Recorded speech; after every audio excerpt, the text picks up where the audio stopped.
Hai guys, selamat kembali ke Kupi-Kupi Go. Pembunuh-pembunuh bersiri di dalam senarai ini, setiap kali mereka melakukan pembunuhan, mereka pasti akan mencatatkan pembunuhan tersebut di dalam diary mereka. Kenapa? Ini supaya mereka boleh ingat dan rasa puas hati setiap kali baca catatan pembunuhan yang mereka lakukan. Namun begitu, mereka salah sama sekali bila pihak polis dapat diary-diary ini. Itulah yang digunakan untuk menghukum mereka. Itulah perkongsian kita pada hari ini. Kita akan lihat diary yang menyelesaikan kes pembunuhan. Kathleen Folbig, 1989 sehingga 1999. Wanita yang berasal dari Australia ini diberikan gelaran pembunuh bersiri wanita paling teruk di Australia.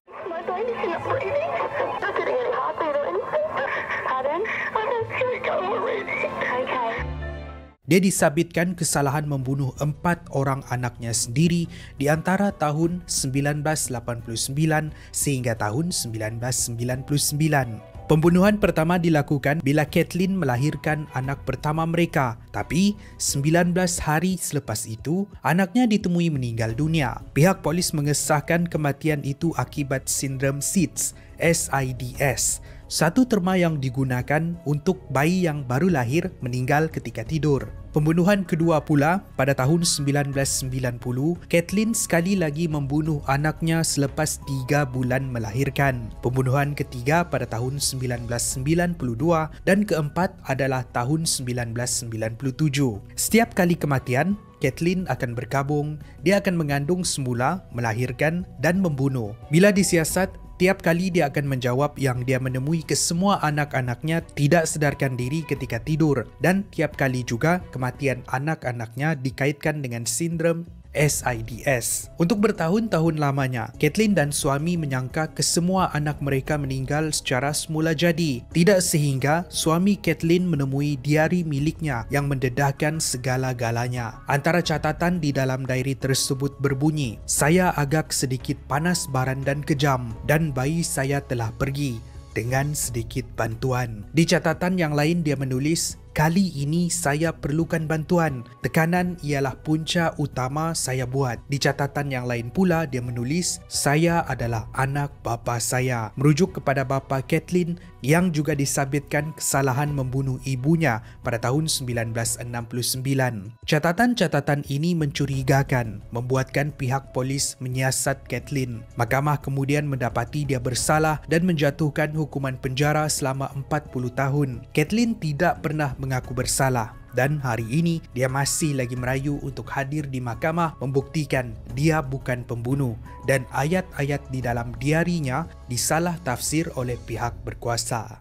Kisah seterusnya ialah kisah Dennis Rader yang melakukan pembunuhan dari tahun 1974 sehingga tahun 1991. Lelaki ini ialah seorang pembunuh bersiri sadis yang menggunakan nama jolokan BTK yang membawa maksud Bind, Torture, Kill, diterjemahkan menjadi ikat, seksa, bunuh. Dennis disabitkan kesalahan membunuh 10 orang dari tahun 1974 sehingga tahun 1991 di sekitar kota Kansas. Bukan itu sahaja, dia juga menghantar surat ke balai polis untuk mencabar pihak polis melakukan sesuatu. Antara isi kandungan surat yang dihantar ini ialah maklumat terperinci bagaimana dia melakukan pembunuhan terhadap mangsa. Ada juga disertakan sekali dengan gambar. Di akhir setiap surat pula, dia akan meninggalkan nama BTK. Walaupun menerima surat-surat ini, pihak polis masih tidak dapat menjejaki dan mendedahkan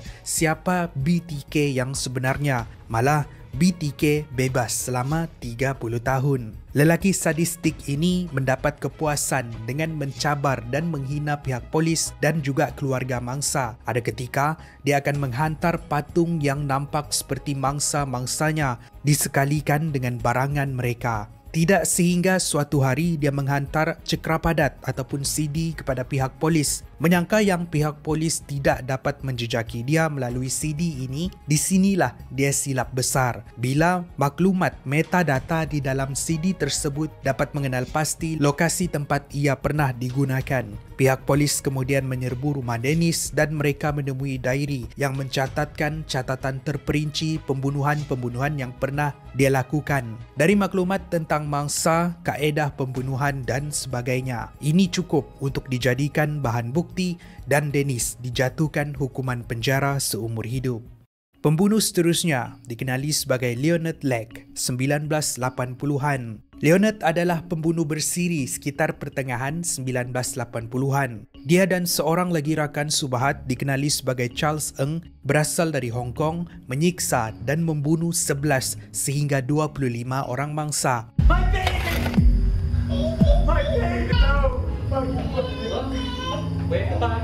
Mereka akan memperdaya mangsa untuk datang ke sebuah kabin terpencil dan membunuh mereka di sana. Selain daripada itu, ada juga mangsa yang diculik. Untuk bertahun-tahun lamanya, mereka bermaharajalela tanpa dijejaki pihak polis. Tidak sehingga pada tahun 1985, pasangan penjenayah ini ditahan. Pada asalnya mereka ditahan di atas tuduhan rompak, tapi sejurus selepas ditangkap, Leonard menelan racun dan meninggal 4 hari kemudian. Setelah siasatan dilakukan, rupa-rupanya jenayah yang mereka lakukan lebih teruk dari itu. Kesemua kegiatan bunuh mereka didedahkan. Untuk Charles, dia sempat melarikan diri ke Kanada dan mengelak dari pihak berkuasa selama 6 tahun. Sebelum dia dapat ditangkap dan dihantar semula ke Amerika untuk dibicarakan pada tahun 1999. Antara bukti yang digunakan oleh pihak berkuasa ialah diary milik Leonard. Di dalam diary tersebut ada dicatatkan satu projek yang mereka gelar sebagai Miranda Project, di mana dia menceritakan mereka akan mendirikan satu rumah untuk dijadikan lokasi pembunuhan. Tujuan utama mereka ialah untuk menculik dan menjadikan wanita sebagai hamba abdi, memuaskan nafsu serakah mereka. Ada juga dicatatkan secara terperinci kisah mangsa dan juga kaedah untuk menyiksa mereka. Dan catatan-catatan di dalam diary Leonard ini digunakan oleh mahkamah untuk menjatuhkan hukuman terhadap Charles Ng.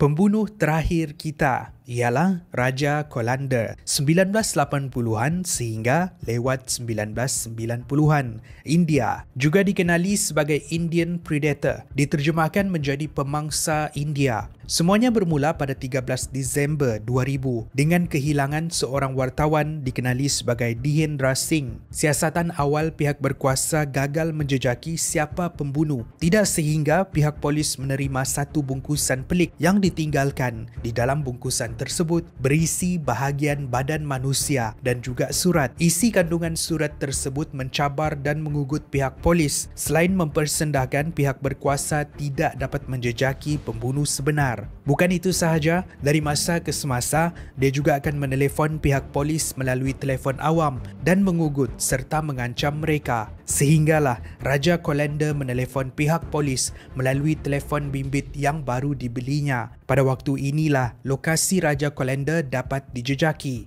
Pihak polis kemudian menyerbu rumah Raja Colander dan menemui diary-nya. Di dalam diary ini dicatatkan semua pembunuhan yang pernah dia lakukan, siapa mereka dan bagaimana dia membunuh mangsa. Ada satu fakta kes lagi yang mengejutkan semua orang. Rupa-rupanya, Raja Colander akan memakan mangsa untuk mendapatkan kelebihan yang dimiliki oleh mereka. Contohnya, salah seorang mangsa raja mengaku boleh membaca minda. Raja Colander kemudian membunuh dan memakan otak mangsa.